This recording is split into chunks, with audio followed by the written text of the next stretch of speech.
Bonjour amoureux de bonne cuisine, je suis contente de vous retrouver. Bienvenue à votre chaîne Douceur du Palais. Nous sommes au veille des fêtes, alors aujourd'hui je vais vous présenter un menu complet entrée plat dessert. Il est préférable de commencer par le dessert pour le laisser bien prendre, bien figé au réfrigérateur ou au congélateur. Comme dessert aujourd'hui je vais vous présenter une bûche de Noël au chocolat. Alors pour notre bûche, il va nous falloir des œufs, du sucre vanille, de l'extrait de vanille, du sel, des pépites de chocolat, du rhum, du sucre glace, de la farine, du beurre, du chocolat, du sucre. Alors, j'ai fini avec les ingrédients. Maintenant, je vais passer à la confection du biscuit de notre bûche et ensuite la garniture.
Pendant ce temps, on va faire fondre le chocolat, soit au bain-marie, soit au micro-ondes. Moi, je le mets 1 minute au micro-ondes parce qu'ensuite, on doit le laisser bien refroidir.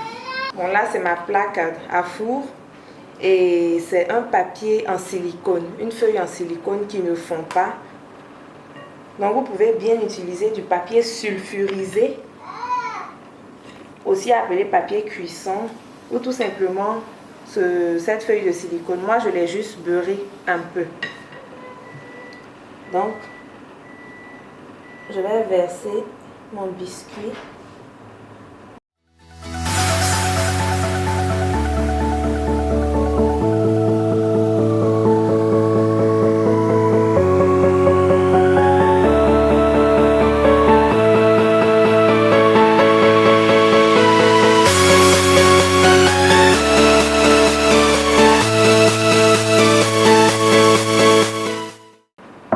On tapote légèrement.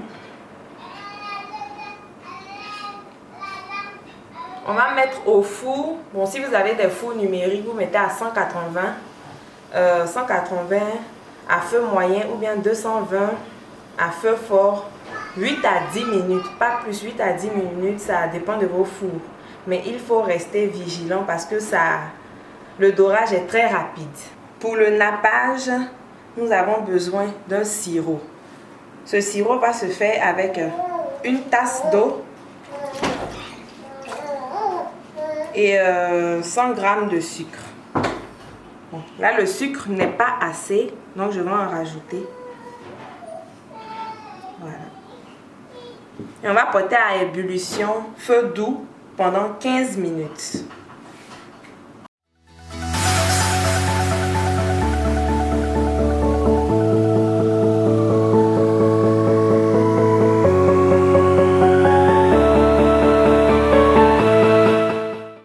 « 250 g de beurre mou.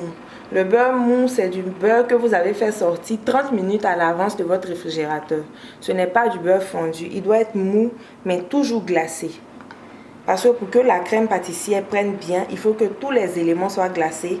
C'est pour cela qu'on demande à ce que le sirop refroidisse et que le chocolat refroidisse.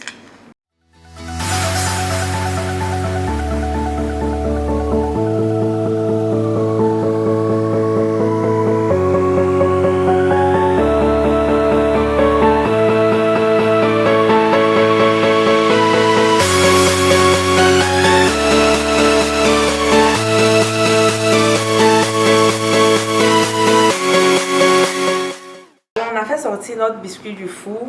Il est bien flexible parce qu'on a bien monté nos blancs en neige. Donc on a laissé refroidir. Vous voyez qu'on peut plier facilement. Et on a coupé les bords, question de donner une forme rectangulaire. Donc maintenant, ça c'est du rhum et de l'extrait de vanille. On va prendre pour napper notre biscuit.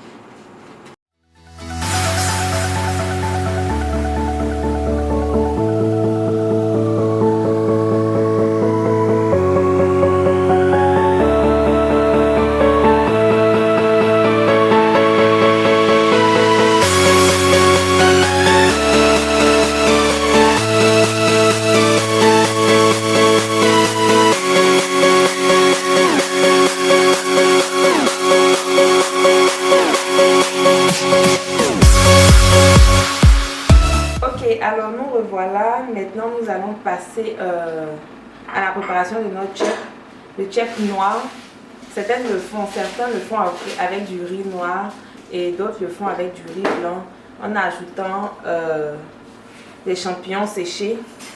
Ces champignons-là contiennent beaucoup de sable. Donc il faut être vigilant pendant la cuisson. Il faut laver. Et lorsque nous trempons, en utilisant l'eau, nous devons verser le fond. On n'utilise pas le fond de l'eau. Alors nous allons faire ce chip avec du thon. J'ai choisi du thon blanc. Là nous avons les légumes, les aubergines violets, les courges, courgettes, navets, carottes, choux, du citron pour faire le rof, le thon blanc, des feuilles de dattes. Et là pour le rof c'est l'assaisonnement du poisson. C'est ce que les Sénégalais font pour assaisonner leur poisson.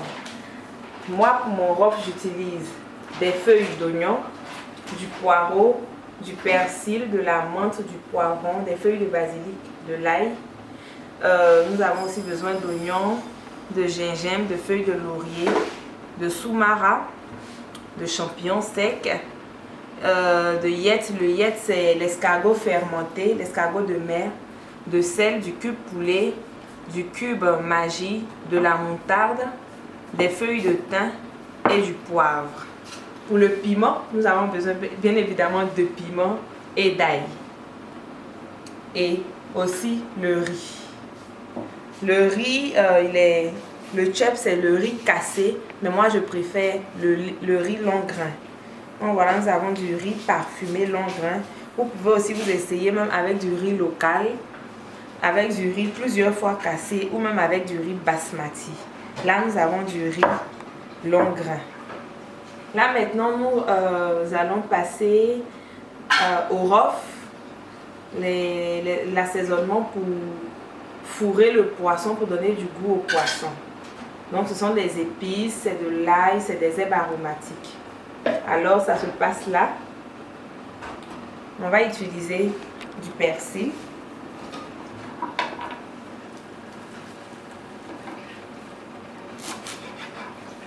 Bien laver vos légumes, bien vous laver les mains et ensuite bien laver vos légumes. Là, nous ajoutons le persil,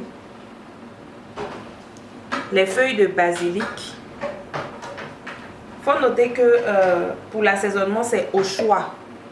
Moi, j'adore le goût de la menthe dans mes assaisonnements, alors j'ajoute toujours de la menthe. Que j'ai aussi bien pris le soin de laver. La menthe avec les tiges, ça sent très bon. Ensuite, mes gousses d'ail. J'ajoute l'ail. Les feuilles d'oignon.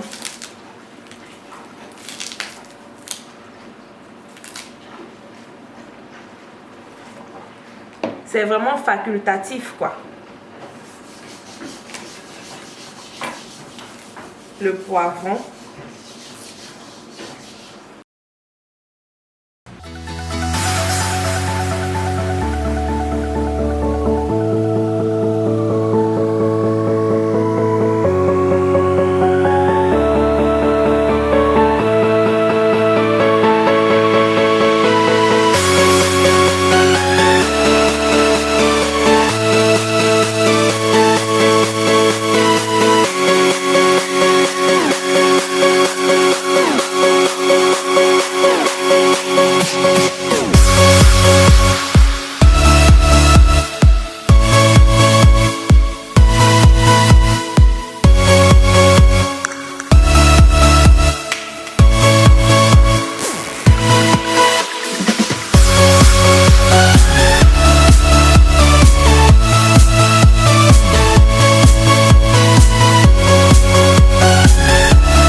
Ok, nous avons fini maintenant avec le plat de résistance qui est en train de cuire tout doucement.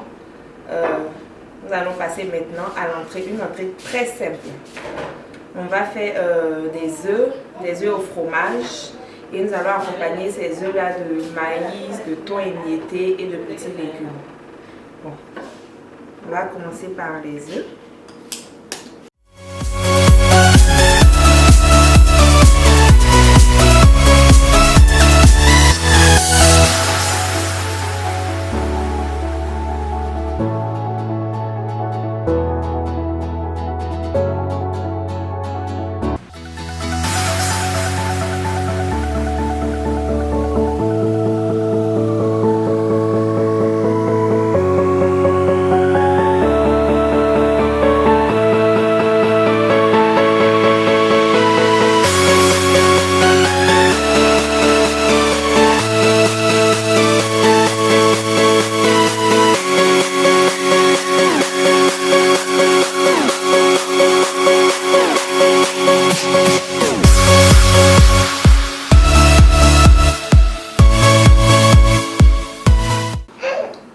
allons passer en cuisine pour frire notre omelette.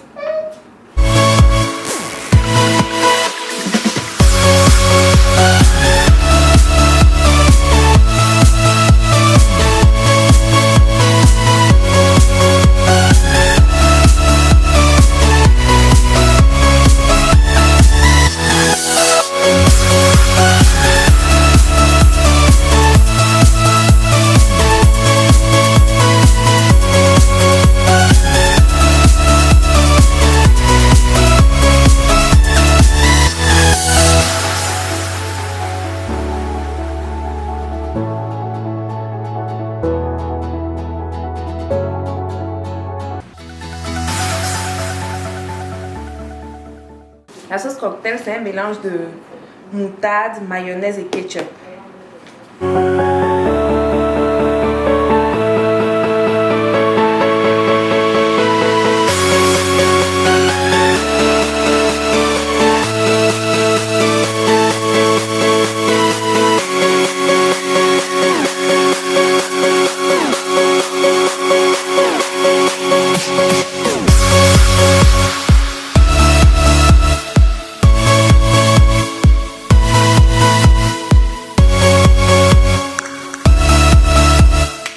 On a pour habitude d'appeler les entrées les ordres. C'est la beauté. La beauté déjà doit donner envie de goûter le plat. Du coup, lorsque vous dressez votre assiette, il faut dresser avec toute l'imagination possible. Pensez que vous êtes en train de peindre un tableau. Donc là, on va essayer de faire quelque chose d'assez agréable à regarder.